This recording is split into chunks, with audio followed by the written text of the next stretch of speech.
Hey guys, I'm going to continue reading The Lemonade War.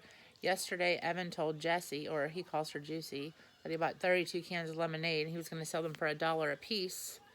And he said, "Tonight we're going to count our winnings. Don't forget, winner takes all."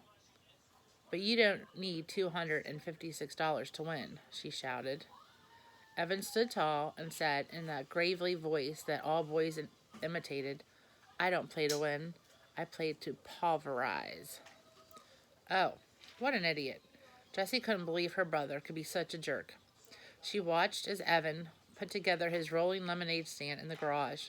The big cooler was something Mrs. Tresky bought a few years back when she was in charge of refreshments for the school. In charge of the school spring fling. It looked like a giant bongo drum with a screw-off top and a spigot at the bottom. Evan loaded it into the wagon, then poured the mix from all 32 cans. He used the garden hose to fill the cooler to the top. Then he dumped in 4 trays of ice cubes. With a plastic shovel, he stirred the lemonade. The ice cubes made a weird rattling noise as they swirled around in the big drum. Using the shovel like a big spoon, he scooped out a tiny bit and tasted it. Perfect, he announced, screwing the top on tightly. Then he went into the basement to make his lemonade on wheels sign. Without a moment's hesitation, Jessie sprang into action. First, she got a large Ziploc bag from the kitchen drawer, the kind you use to freeze a whole gallon of strawberries if you wanted to. Then she held it up, and then held it upside down and wide open over the fruit bowl. She gave the bowl a solid knock. Jessie was surprised how easy it was to catch the fruit flies that floated up from the bowl. It was like they wanted to die. She filled up that bag and 2 more with flies, then hurried into the garage. She went. She unscrewed the top of the big cooler. Holding the first bag upside down, she unzipped it, expecting the flies to fall down into the lemonade. But they didn't. They stayed safe and dry in the bag. It was like they wanted to live. "Too bad for you, you stupid flies," said Jessie as she plunged the bag into the lemonade. Under the surface, she turned the bag upside down, swishing it back and forth so that all the flies were washed off into the lemonade. She emptied all 3 bags of flies into the big cooler, then hunted around until she found 2 green inchworms and a fuzzy gypsy moth caterpillar. She tossed them into the cooler too. And then she threw a fistful of dirt for good measure. She was just about to screw the top back on when she heard Evan coming up the basement stairs. There wasn't time to get the top back on. He would see the bugs, and the whole plan would be ruined. Jessie ran to the steps and shouted, "Evan, Mom wants to see you in her office right away." "Aw, man," muttered Evan as he started to climb the second set of stairs. Jessie quickly screwed on the cap, grabbed her blue bathing suit from the basement, and then went upstairs to her room. On the way, she passed Evan, coming down. "Mom didn't want to see me," he said, annoyed. Jessie looked surprised. Well, that's what it sounded like. She yelled something down the stairs. "I thought it was get Evan," Jessie shrugged. "So I got you." From her bedroom window, she watched Evan rolling down the street with his lemonade on wheels stand. He was like one of those old-time peddlers calling out, "Lemonade! Get your ice-cold lemonade here," as he walked. For one lightning-brief second, Jessie felt a stab of regret. She could see how hard he was straining to pull the heavy cooler. She knew what it was like to stand in the hot sun selling lemonade, but the feeling was snuffed out by the hurricane of anger she felt when she remembered Evan's gravely voice saying, "Pulverize." Jessie switched into her bathing suit, packed it into her bag, and said a quick goodbye to her mother as the Moriartys pulled into the driveway. "What a great day for the beach," said her mother. "Have fun, and be home in time for the fireworks, okay?" The fireworks. Yep, Jessie imagined that there would be some fireworks tonight. Chapter 11 is called A Total Loss. A total loss are goods so damaged that there's no point in repairing them, or they can't be repaired at all. The first cup was an easy sell. The second cup, too. It was the third cup that a little girl about 6 years old said, "Ew, there's a bug in my drink." Then her brother said, "There's one in mine, too." "Gross," said an older boy on a skateboard. "There are like 3 in mine. I want my money back, man." he said, dumping his lemonade on the ground. The mother of the little girl and boy looked into their cups carefully. I think you need to check your lemonade, honey, she said to Evan. Evan unscrewed the cap, and everyone looked in. The surface was swimming with dead bugs, fruit flies, worms, and a soggy brown caterpillar. Oh my goodness, said the mother. The boy started spitting on the ground like he was going to die. The girl started wailing, Mommy, I drank bugs. I have bugs in my tummy. Evan couldn't believe his eyes. How did this happen? Did they crawl in somehow? They couldn't have. He screwed the lid on tightly. He was sure of it. And anyway, 1 or 2 bugs crawling in, maybe. But 50 dead fruit flies and 2 inchworms and a caterpillar? It just wasn't possible. Evan was burning with embarrassment as everyone looked at him and his buggy lemonade. Frantically, he reached into the cooler and started to scoop out the dead bugs with his hands. Sweetheart, said the mother, you can't sell that lemonade.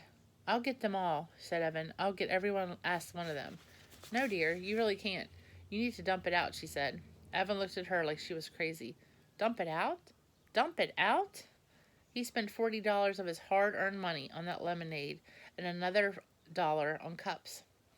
He wasn't going to dump it out. I'll do it at home, he said. No, you shouldn't do it there. I think I need to be sure it's all disposed of properly. Evan looked at her. He didn't know her, but he knew her type. Boy, did he know her type.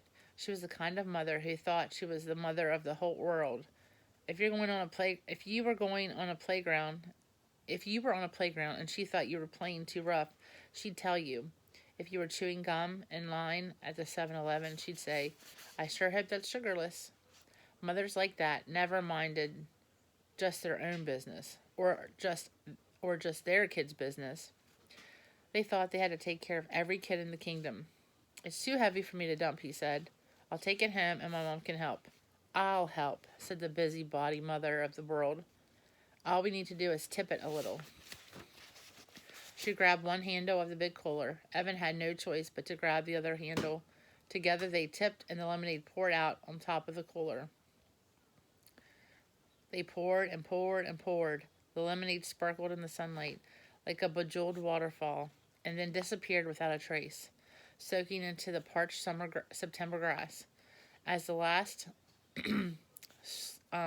bit of lemonade slipped out of the cooler, a slick of mud poured out. Oh my goodness, said the mother. Evan couldn't believe it. He couldn't believe how quickly his victory had turned to defeat. It was just like the lemonade. It had disappeared into the grass, leaving nothing behind. A total loss. The mother smiled sympathetically as Evan returned her $2. The skateboard dude had already skated off with his refund. There was nothing to do but go home. Evan walked slowly, dragging the wagon with the empty cooler rattling inside. With every step he took, the wagon handle poked him in the rear end. Step, poke, step, poke. He felt like someone was nudging him forward. Evan, Mom wants to see you in her office right away. That had been weird. His mom had no idea what he meant. I didn't call you. I didn't call anyone, she said. I've been on the computer. Evan, Mom wants to see you. He had been coming up the stairs. Jessie had been in the garage, and she looked anxious. Right away, she had said. Evan stopped walking. He stared at the empty cooler. Then he started to run. The wagon bounced crazily along the uneven sidewalk. Twice it tipped over. What did it matter, he thought. There's no lemonade to spill. By the time he got home, he had it all figured out. He looked in the kitchen trash and found the 3 Ziploc bags, inside out and sticky with lemonade. He shook the fruit fly bowl and noticed how few flies took it to the air. If he had the right materials, he would have dusted the cooler for fingerprints, but there was really no need for that. He knew what he would have found. Jessie was all over this one. That rat. That lousy, rotting, stinking rat of a sister, he shouted. He went back to the garage and kicked the wagon. He knocked over the cooler. He tore up the lemonade on wheel sign. He was going to lose. She had $100. He was sure of it. And he just had 62 left. Tonight, before the fireworks, when they counted their money, she would be the winner and he would be the loser. Winner takes all, loser gets nothing. It was so unfair. Evan stomped upstairs to his room. He slammed the door so hard it bounced open again. When he went to close it, he was staring across the hallway, straight into Jessie's room. He could see her neatly made bed covered with couche pillows, the poster of Bar Harbor from their trip to Maine this summer, and her nightstand with Charlotte's Web at the ready. Evan crossed the hall, then paused at Jessie's door. There was a rule about not entering. Well, she'd broken the rule first. Even though there was really no rule about fruit flies and lemonade, it was clearly a dirty trick. Evan walked in and went straight to Jessie's desk drawer. There was a fake pack of gum. Inside, the key. Did she really think he didn't know where she hid the key? He'd seen her slip the key down inside the box when he was passing by on his way to the bathroom. Jessie was smart, but she wasn't very smooth. He'd known for months where the key was hidden. He just hadn't bothered to use it. Until now. It took him a while to find the lockbox. He checked the bureau drawers first and then under the bed, but finally he found it hidden in her closet. Again, not very smooth. Evan carried the key and the lockbox back to his room and sat on the bed. He put the key in the lock and opened the top. Then, the moment of truth. He lifted out the plastic change bag. There was a whole bunch of scraps of paper on top. Then there was a folded index card, too. Evan moved these aside and found a $10 bill paper clipped to a birthday card. Under that was an envelope labeled pre-war earnings with $4.42 inside. That was the money Jessie had before it started. Jessie kept it separate, just like she promised. Next to it was a big, fat envelope labeled lemonade earnings. Evan opened the envelope. Inside, the bills were arranged by ones, fives, and tens.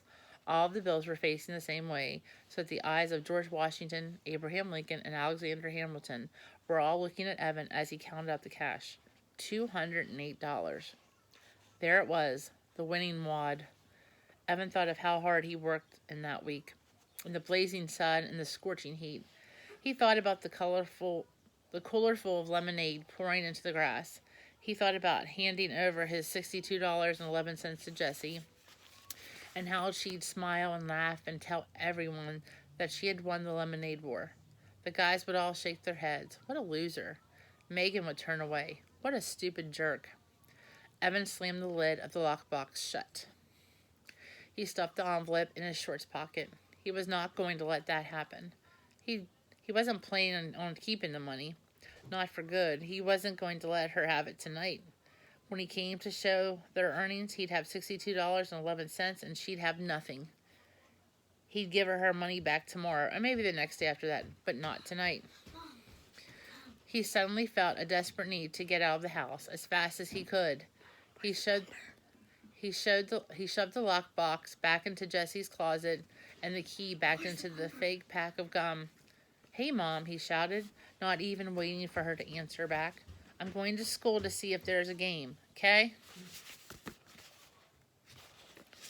Chapter 12, it's called Waiting Period. A waiting period is a specified delay required by law between taking an action and seeing the results of that action.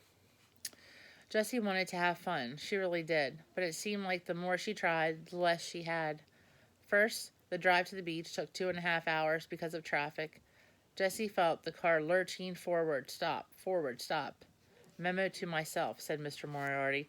Never go to the beach on the Sunday of Labor Day weekend, especially when there's a heat wave for more than a week. In the back seat, Jessie and Megan played license plate tag and magnetic bingo and 21 questions. By the end of the car ride, Jessie was cramped and bored. Then the beach parking lot was full, so they had to park half a mile away and walk. Then the beach was so crowded that they could hardly find a spot for their blanket. Then Megan said the water was too cold and she just wanted to go up to her ankles. She kept squealing and running backwards every time a gentle ripple of a wave came her way. And I'm going to have to stop there for today. And I'll see you guys again tomorrow. Bye.